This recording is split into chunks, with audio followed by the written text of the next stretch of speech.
Welcome to this episode of the Sports Detective Podcast Show. My name is James Williams, and today we discuss if the Kansas City Chiefs have an unfair advantage in playoff games because of the referees.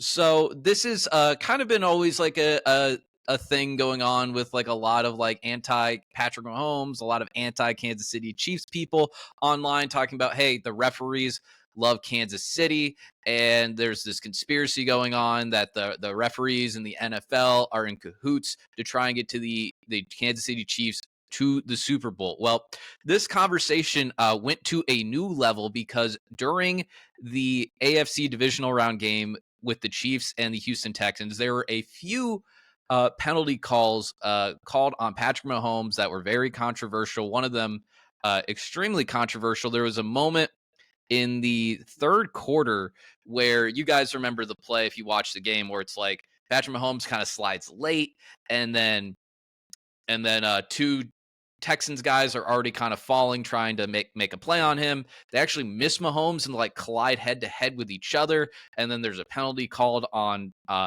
Houston there. And then Troy Aikman, who was on the call for the broadcast, was very upset with that call. As soon as that play got announced that it was a foul on Houston, he said, "Oh, come on. I mean, he's a runner. I could not disagree with that one more. He barely gets hit. They've got to address it in the offseason," talking about the rules with quarterbacks and protecting quarterbacks on slides and hits. The ESPN analyst, the rules analyst on that broadcast too, also added that the two Houston players hit each other and that should not have been a foul. Just a few minutes later, though, at the beginning of the fourth quarter, Mahomes, it's like second and goal. He rolls out to his left. He gets like a 2 yard gain. But as he's going out of bounds, he kind of like he's got like defenders like to his right here. Instead of just going out of bounds and, just not getting touched, he like eases up right as he's about to go out of bounds. And then a Houston guy pushes him and then he like flops out of bounds too. And Buck said on the broadcast, as soon as that happened, he kind of flops out of bounds. They're not going to throw a flag. Mahomes is trying to get a free first down, but won't get it. Troy Aikman then adds to the conversation again. He says he's trying to draw the penalty rather than just run out of bounds. He slows down, and that's the frustration. And I get it. I understand it. That's been the frustration for these defensive players around the league. So, this went to because of those comments during the broadcast, this conversation about the Kansas City Chiefs and the refs kind of turned into like a national story over the course of this week. You had, I think Joe Mixon actually got fined for his comments after the game. D'Amico Ryan said after the game, "Hey, we knew going into this game it was going to be us versus everybody," kind of implying, or excuse me, us against the world, kind of implying it's us against the Chiefs, but it's also against us against the Chiefs and the refs. And then we have had just a whole bunch of stuff going on Twitter. So kind of what I'm going to do here today, I'm going to show you guys some stats that I found of basically the Chiefs and penalty calls in games. And there's some stuff that is like, hey, these penalties definitely do get called in favor of the Chiefs more often than not, specifically in the playoffs. And there's other stuff where it's like, actually, those are just small sample size. And if you look at the bigger picture, their Chiefs are actually kind of more in the middle of the road than you may think. So I also want to point out here too, I'm not trying to change your mind. If you're a person that came to this video, it's like, hey, the Chiefs get every call, and that's why it's Taylor Swift, it's the big NFL, it's a conspiracy theory. I'm not going to change your mind. That's not what I'm trying to do. I'm just going to show you guys the numbers of all the stuff I found, and I'm going to give you kind of my big picture take on refereeing in general after I show you all this stuff. So I'll go ahead and first show you guys Warren Sharp, who did some research on this, and this is pretty interesting. So this is what you can see it now. I'll show you guys this tweet thread that Warren Sharp posted. I saw a crazy stat yesterday on ESPN that I could not believe. The last 4 years over the Chiefs' 11 playoff games, zero games the Chiefs had more penalties. 10 games, opponents had more penalties. Wow. He continues here. When I compared the stats from ESPN on the Chiefs to those for other teams in the NFL, the difference was interesting.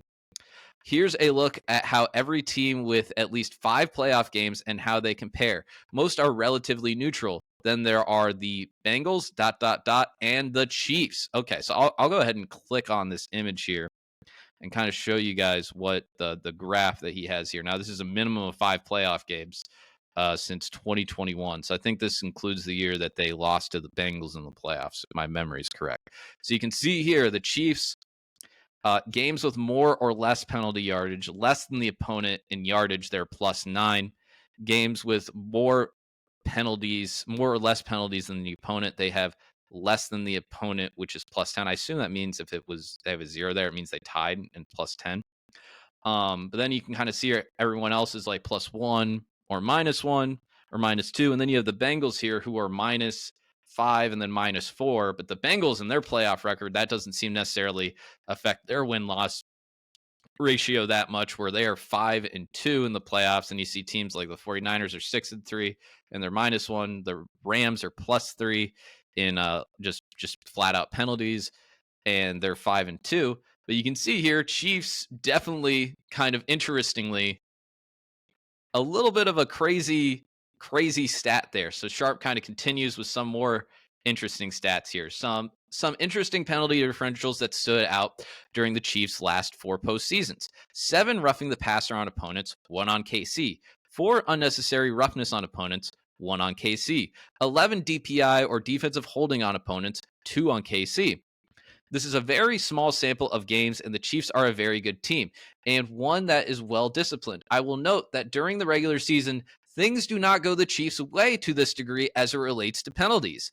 Out of 68 regular season games during the sample since 2021, 27 games had Chiefs have 27 games the Chiefs had less penalty yardage. 38 games the Chiefs had more penalty yardage. In the regular season, 38 games the Chiefs had fewer penalties. 25 games the Chiefs had more penalties. So while the Chiefs are a good team that is well disciplined, and that could absolutely explain all of this, the good, well disciplined teams doesn't seem to be as much the case during the regular season. Okay, he continues. Got one more point here too, because there's somebody like quote tweeted it and was basically like, hey, like the Chiefs also have like a lot of these games at home. Home teams usually get a favorable whistle. In 39 playoff games during that span, not involving the Chiefs, 22 home games had less penalty. 22 home teams had less penalty yards. 19 games, home teams had fewer penalty yards. Okay, so that's basically the thread that Warren Sharp had there. Jeff Schwartz, who is a former NFL offensive lineman, weighed in on this Twitter thread and said this.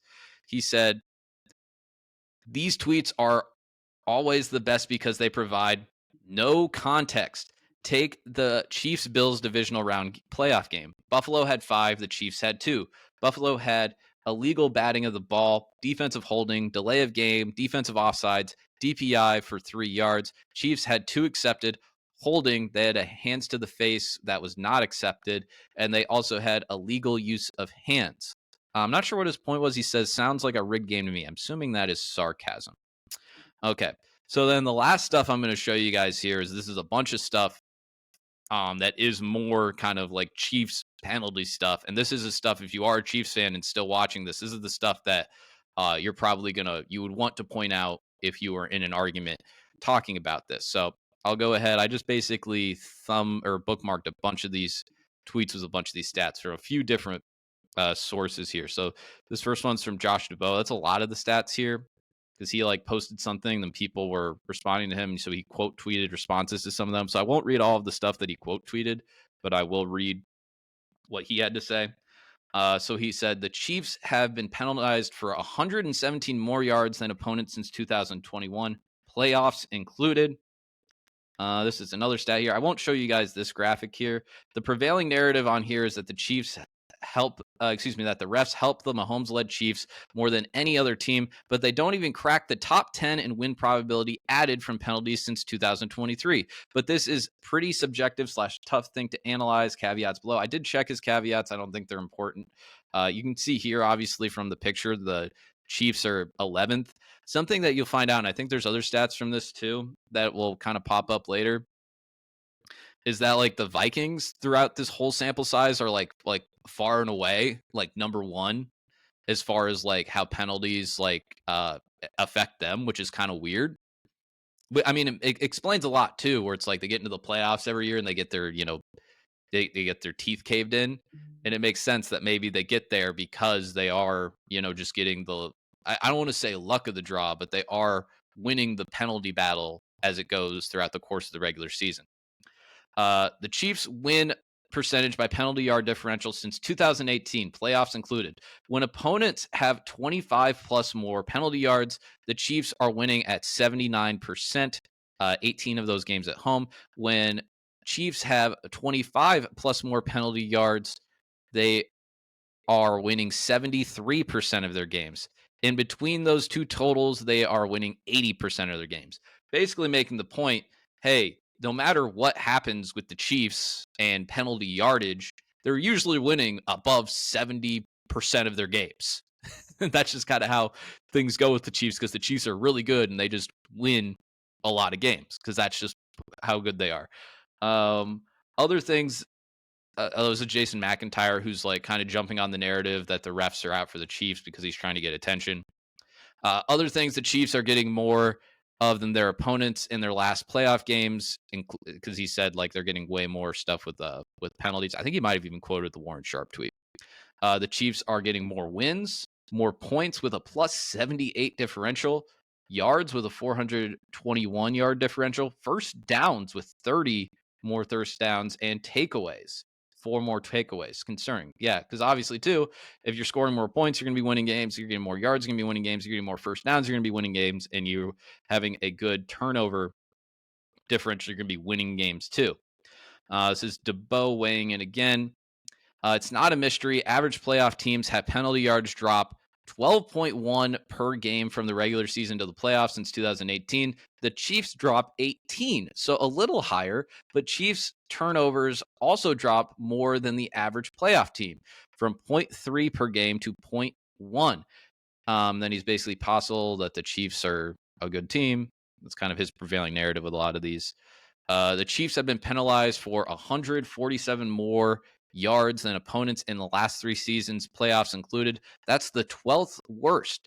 Vikings are first with a plus 936 penalty yard differential since 2022. That's what I was saying earlier about the Vikings. They have like in like what is that? What would that be? 1, 2, 3 seasons? They're getting like 1,000 more yards because of penalties over their opponents. That is kind of insane. The next highest is the Bengals at plus 455. That's like 500 more. That's like Lakers free throw numbers in the NBA, if you know what I'm talking about with that. Okay, I think that's all the stats I got for you. Oh no, I got more here. This is another one too, because kind of like Mahomes was getting called like a flopper, and then basically all the Kansas City people responding like, "Hey, Josh Allen's a way bigger flopper." Roughing the passer calls per 100 pass attempts. Patrick Mahomes is at 0.63%. I'm not sure what kind of percentage this means, but 0.63%. Russell Wilson higher, Baker Mayfield higher, Cousins higher, Watson higher, Goff higher, and Josh Allen. I think he's leading the pack, and that's why he has his number right there. But basically, kind of saying like, hey, Mahomes gets all these rougher the passer penalties. Well, comparatively, per 100 attempts compared to all these other guys, there's actually a lot of other people that get it higher. All right, this is the last one I got for you. Chiefs opponents have gotten 4 more first downs by penalty on third, fourth down, and fourth quarter, and overtime games of, in overtime of games decided by 1 score than the Chiefs have since 2018. So that's the last stat I got for you there. So I kind of laid it all out on the table there. You can see stats there that are clearly pointing that the Chiefs are getting more penalty yards and penalties in their favor during the postseason, but as a macro, including the regular season, that is not necessarily the case. And the Chiefs in a lot of those are kind of in the middle of the road. So again, I'll let you guys kind of decide whatever you want on that thing. I know if you're a Kansas City fan, you're going to agree with the second list of stats that I was sharing with you.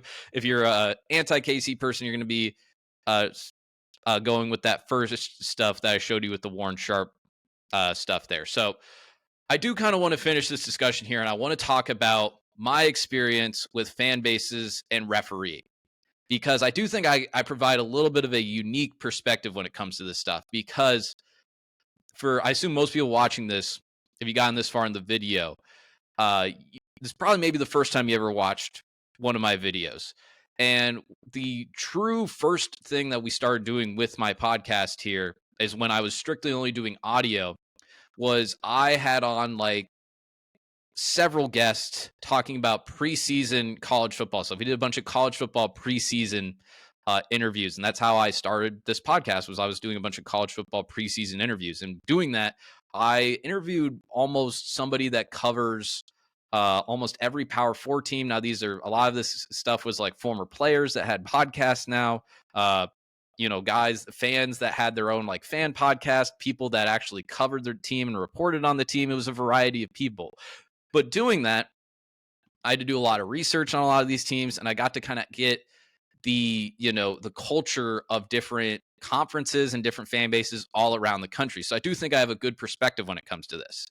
But me personally, I was an Iowa State fan growing up. I was in the Big 12 bubble, and I always knew growing up, just being a young person in middle school, high school, on Twitter, we all made fun of the Big 12 refs. The Big 12 refs were the worst, and they had the parody account because they're all idiots, and the account basically pointed out every time they did something stupid, and Big 12 refs were the worst. Well, being in Iowa, I know Iowa fans, I know Nebraska fans, I know other Big 10 fans, and their narrative was always like, oh my God, Big 10 refs are the worst. They suck. They're the worst refs that we have in all of college football. And I kind of took that as like, oh, well, Big Ten fans are whiny, and that's just why they're saying that stuff. Then, as I start doing my podcast and I start interviewing people from the Pac 12 and the SEC and the ACC, I start learning, oh my God, the Pac 12 people are like, the Pac 12 refs suck. They're the worst. And you're like, all right, that makes sense. They're the conference that like is dead now and was making the least amount of money. It makes sense that their refs would suck. And you're like, all right, the ACC people are also saying their refs suck. And then you go to the SEC and they're like, no, the SEC is like, hey, our refs are actually the worst. Our refs are the worst. And we're mad about it because we have the most money and our refs are the worst. And you kind of just figure out after a moment in time, oh, everyone that is only focusing on their teams and their conference thinks that their refs are the worst. Every team, every fan base thinks that they are the team that gets screwed over by the whistle more so every single time than the other team. For example, in the SEC, there's like the smaller schools in the SEC, like the Kentuckys, the Mississippi States, and they have the idea in their head, oh my God, the SEC's out to get us. They don't want to see us succeed, and they want to keep us at the basement. They want to keep us at the bottom because they don't want us to get to the top. Conversely, the Alabamas, the Georgia people of the world, the LSUs in some years are like, no. The SEC hates us because they want us to go down. They are tired of seeing us having success, and they want to see other schools get elevated, and that's why the refs always screw us over. My point is, again, is it maybe a thing where we're looking at this as fans, and as a fan, you always think that your team is getting screwed over more so than anyone else? There's not a single fan base out there that is like, yeah, you know what? The refs actually like us. Name the fan base. Name the fan base. It's like, yeah, we usually get the benefit of the call. We like the refs. We have nothing bad to say about them. And that is just kind of like my whole perspective on refereeing. Now, does that mean that like every single game that is ever refereed in the history of sports goes 100% 50-50? No, these referees are human beings, and they're doing basically an impossible job.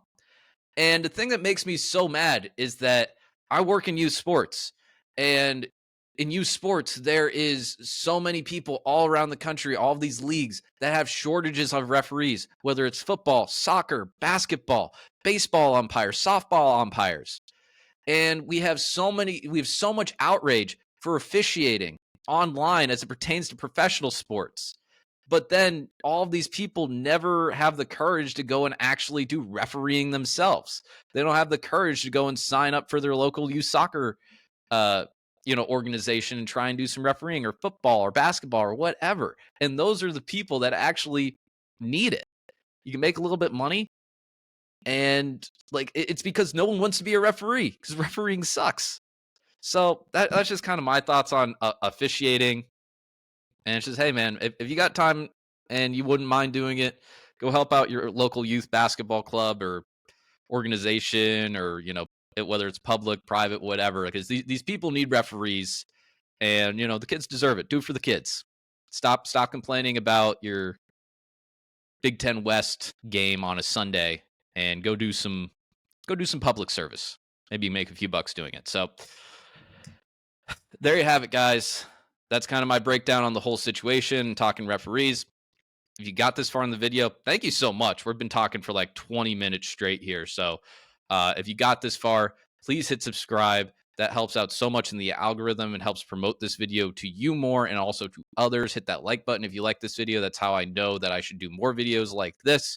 And feel free to leave a comment what you thought about the video, whether or not you think the Chiefs get a favorable whistle, or whether they don't, or if Mahomes is a flopper, which is kind of a huge conversation going on online right now, which I'm just kind of laughing at. So again, thank you for watching. I'll talk to you next time.